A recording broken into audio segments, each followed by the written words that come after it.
ಶಾವ್ಯಾಗ ಮಜ್ಜಿಗೆ ಅವನು IPL first match inaugural match RCB versus KKR. ಬರ್ರಿ ಅವನು ನಮ್ಮ ಚಾನಲ್ ಇರ ಯಾರು ಸಬ್ಸ್ಕ್ರೈಬ್ ಆಗಿ ಜಲ್ದಿ ಸಬ್ಸ್ಕ್ರೈಬ್ ಆಗ್ರಿ, ಹಂಗೆ ಕಂಟಿನ್ಯೂ ನೋಡ್ರಿ ನಮ್ಮ ವಿಡಿಯೋ ಕಂಟಿನ್ಯೂ ನೋಡ್ರಿ. ರೀ ಕೊಹ್ಲಿ ಅಣ್ಣಾರ, ನಾ ಒಟ್ಟ ಸಣ್ಣದ್ರ ಇನಾಗ್ರೇಷನ್ ಮ್ಯಾಚ್ ಆಡಿಲ್ರಿಪ್ಪ, ಮ್ಯಾಚ್ ಆಡಿಲ್ಲ. ಈಗ ನನಗಂತೂ ಭಾಳ ಅಂದ್ರೆ ಭಾಳ ಖುಷಿ ಆಗತ್ತೆ. ಆದ್ರೆ RCB ಕ್ಯಾಪ್ಟನ್ ನಾನಲ್ಲ, ಅವನು ಫುಲ್ ರೊಚ್ಚ ಗೆದ್ದು ಬಿಡ್ತೀನಿ, ಆಗಿದ್ದಲ್ಲಿ ಬಿಡುದಿಲ್ಲ, ಎಲ್ಲಾರು ತಿರುಗಿಸಿ ಹೊಡೆದ್ಬಿಡ್ತೀನಿ.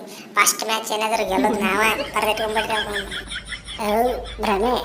ನೀವಂತೂ ಫಸ್ಟ್ ಮ್ಯಾಚ್ ಗೆಲ್ಲೋದಿಲ್ಲ, ಗೊತ್ತಿದ್ದು ಮಾತಾಯ್ತು. ನಿಮ್ದು ಯಾವ ಫಸ್ಟ್ ಮ್ಯಾಚ್ ದೇವ್ರಿಗೆ ಕೊಡ್ತೀರಿ, ಅದರ ಸಂಬಂಧ ಈ ಶೆಡ್ಯೂಲ್ ತಯಾರು ಮಾಡಿಸಿನಿ. ನಿಮಗೆ ಫಸ್ಟ್ ಮ್ಯಾಚ್ ಇನಾಗ್ರೇಷನ್ ಮ್ಯಾಚ್ ಇದ್ದಿದ್ದಲ್ಲ, ನಾ ಗೌತಮ್ ಗಂಭೀರ್ ಏನು ಹೆಗರ್ತಿದ್ರು GGR ಆದಾಗ ನಮಗೆ ಟೀಮಿಗೆ ಫಸ್ಟ್ ಗೆಲ್ಲೋ ಸಿಗಬೇಕು ಎನಿ ಕಂಡೀಷನ್. ಅದರ ಸಂಬಂಧ ಹುಡುಕಿಯಾಡಿ ನಿಮ್ಮ ಟೀಮ್ನ ಹಾಕಿಸ್ಕೊಂಡಿನಿ, ಗೊತ್ತಾಯ್ತಲ್ಲ. ಎದಕ್ಕಂತ ನೀವು ಫಸ್ಟ್ ಮ್ಯಾಚ್ ದೇವ್ರಿಗೆ ಕೊಡ್ತೀರಿ ಅಂದ್ರೆ ನಾವು ಗೆಲ್ತೀವಿ, KKR ಗೆಲ್ತೈತಿ ಈ ಸಲ ಏನಾದ್ರು ಫಸ್ಟ್ ಮ್ಯಾಚ್. ಲೇ ಜಿ ಮಗನ ಬಗ್ಗಿಸ್ ಬಾಯ ಬೂಟ್ ಆಡ್ತೀನಿ, ಏನು ಹಗರ್ತಿದ್ದಾನೆ? ಕ್ಯಾಪ್ಟನ್ ಯಾರದಾರ? ಕ್ಯಾಪ್ಟನ್ ಅದಾರ ರಜತ್ ಅದಾನ, ಏನು ಹಗರ್ತಿದ್ದಾನೆ ಮಗನ? ರಾಜಕೀಯ ಅದ್ನಪ್ಪ ಅಂದ್ರೆ ನಿಮ್ಮ ಸ್ಪಿನ್ನರ್ಗಳು ಎಲ್ಲ ದಿಕ್ಕಾಪಾಲಾಗಿರ್ಬೇಕು. ನೋಡು ಮೊದಲು ನಿಮ್ಮ ಟೀಮ್ ನೋಡ್ಕೊಳ್ಳಿ, ಕ್ಯಾಪ್ಟನ್ ಯಾರು ಅನ್ನೋದು ಗೊತ್ತಿಲ್ಲ ನಿಮ್ಮ ಟೀಮಿಗೆ. ಏನಾದರೂ ನಮ್ದು ನೋಡ, ನಾ ಕ್ಯಾಪ್ಟನ್ ಆಗಿಬಿಟ್ಟಿನಿ ಆಲ್ರೆಡಿ. ಈ ಸಿಕ್ಕ ನಾಯಿ ಹೊಡಿತೀನಿ, ಒಬ್ಬೊಬ್ರಿಗೆ ಬಿಡೋದಿಲ್ಲ. ಯಾಕಂದ್ರೆ ಕ್ಯಾಪ್ಟನ್ ನಾ ಇದೀನಿ.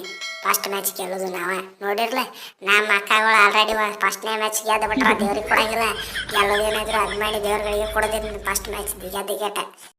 ರೀ ಕೊಹ್ಲಿ ಅಣ್ಣಾರ, first match RCB versus Chennai ಇರಬೇಕಿತ್ತಪ್ಪ, ಚೆನ್ನೈ ಇರಬೇಕಿತ್ತು. ಪಾದವೈರಿಗಳ ಕಾಳಗವನು ನೋಡಾಕಿ ಅದು ಕಾಣಿಸಂಗಿಲ್ಲ. ಮೊದಲ ಹೋದ ವರ್ಷದ ರಿವೆಂಜ್ ಬೇರೆ ಐತೆ ನಮ್ಗೆ. ಅವನು ಫುಲ್ ಹಾಲ್ಟ್ ಬರೀ ಆಗತ್ತೆ. ಅದ್ರಾಗ ನಮ್ಮ ಧೋನಿ ಅಣ್ಣ ಅಂತ ಫುಲ್ ರೊಚ್ಚ ಗೆದ್ದು ಬಿಟ್ಟಾನ. ಯಾಕಾರ ಮ್ಯಾಚ್ ಸೋತು ಎತ್ತೇಕಟ ಔಟ್ ಆಗಿದ್ದಕ್ಕೆ ಕಂಡಾಪಟ್ಟಿ ಸಿಟಿ ಅದು ಬಿಟ್ಟಾನ್ರಿಪ್ಪ. ಬರ್ರಿ ಅವನು ಎರಡನೇ ಮ್ಯಾಚ್ ನಾವು ಹೊಡಿತೀವಿ, ಒಂದನೇ ಮ್ಯಾಚ್ ಸಿಗಲಿಲ್ಲ, ಎರಡನೇ ಮ್ಯಾಚ್ ಸಿಕ್ಕಿರಿ. ಬರ್ರಿ ನೀವು ನಮಗೆ ಎರಡನೇ ಮ್ಯಾಚ್ನ ಪಕ್ಕ ಹೊಡಿತೀವಿ ನಾವ. ನೋಡ್ತಮ್ಮ, ನಮಗೆ ಧೋನಿ ಅನ್ನಾರ ಮೇಲೆ ಭಾಳ ರೆಸ್ಪೆಕ್ಟ್ ಐತಿ. ಅವ್ರೇನು ಲಾಸ್ಟಿಗೆ 4 ಬಾಲ್ ಆಡ್ತಾರೆ, 4ಕ್ಕೆ 4 ಸಿಕ್ಸ್ ಹೊಡ್ಲು, 4ಕ್ಕೆ 4 ಸಿಕ್ಸ್ ಹೊಡ್ಲಿ.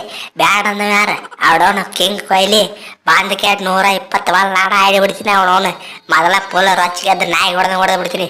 ಏನು 4 ಬಾಲ್ನಾಗ 8 ರನ್ ಹೊಡಿತೀರಿ, 120 ಬಾಲ್ನಾಗ ಅದಕ್ಕೆ ಡಬಲ್ ರನ್ ಹೊಡಿತೀನಿ ಮಕ್ಕಳ. ಏನಂತಿದ್ರಲೇ ಅವನವನು ಫಸ್ಟ್ ಮ್ಯಾಚ್ ಗೆಲ್ಲೋದು ಏನಾದ್ರು ನಾವು ಬರ್ದಿಟ್ಕೊಂಡ್ಬಿಟ್ರೆ ಅವನವನು. ಹೌದು ರುಚಿರಾಜ, ನೀ ಎಷ್ಟು ಸ್ಪಿನ್ನರ್ಗಳು ತರ್ತಿ ಅವನವನು 100 ರಶೀದ್ ಯಾವ ತರ್ತಿ ತೊಗೊಂಬ ಅವನವನು ಆಗಿದ್ದಾರೆ. ನಾಯಿ ಹೊಡೆದ ಹೊಡ್ಲಿಕ್ಕಾರ ಬಿಡೋದಿಲ್ಲ. ಅದ್ರ ಚೆನ್ನೈ ಪಿಚ್ನಾಗ ಐತಿ. ನಾ ಸ್ಪಿನ್ನರ್ಗಳಿಗೆ ಹೆಂಗೆ ಹೊಡಿತೀನಿ ನಿನಗೆ ಗೊತ್ತಿದ್ದು ಮಾತೈತಿ. ಹೋದ ಮ್ಯಾಚ್ನಾಗ ನೋಡಿಲ್ಲ, ನಾಯಿ ಹೊಡೆದಿನಿ, ಸ್ಪ್ಯಾಟ್ನಾಗ ನಾಯಿ ಹೊಡೆದಿನಿ. IPL ಹಾಫ್ ಸೀಸನ್ ಫುಲ್ ನಂದೇ ಹೆಸರು ಬರ್ಕೊಂಡ್ಬಿಟ್ಟಿದ್ದೆಲ್ಲ ನಿನಗೆ ಗೊತ್ತಾಯ್ತಲ್ಲ.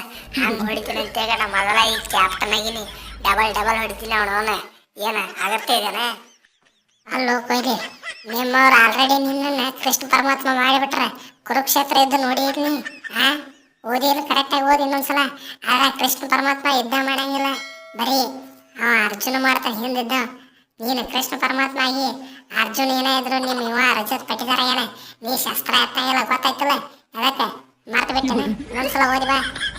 ಲೇ ಜಿಜಿ, ನಿಮ್ಮ ಅಜ್ಜಿ ಪಿಂಡ ನಾ ಶಸ್ತ್ರ ಎತ್ತಂಗಿಲ್ಲ ಅಂತ ಹೇಳಿ ಅವನು ಯಾರ್ಯಾರ ಪ್ರಮಾಣ ವಚನ ತೊಗೊಂಡು ನನ್ನ ಮಗನ ಏನ್ ತಿಂತಿ ಆಲ್ರೆಡಿ ಕೈಯಾಗ ಬಡಿ ಹಿಡ್ಕೊಂಬಿಟ್ಟು ನೋಡಿರಿ. ಅವನವನು ಫಸ್ಟ್ ಬಂದಾಗ ಓಪನಿಂಗ್ ನಾನೇ ಬರ್ತೀನಿ, ನಾಯಿ ಹೊಡೆದಾಗ ನಾನೇ ಹೊಡಿತೀನಿ. ಏನ್ ತಿಂದ್ರಿ ಅವನವನು? ಅಲ್ಲಿ ಕೃಷ್ಣ ಪರಮಾತ್ಮ ಮಾತು ಕೊಟ್ಟಿದ್ದ, ನಾ ಯಾರ್ಯಾರ ಮಾತು ಕೊಟ್ಟಿನಿ? ನಿನಗೇನ್ರ ಮಾತು ಕೊಟ್ಟಿನ ಮಗನ?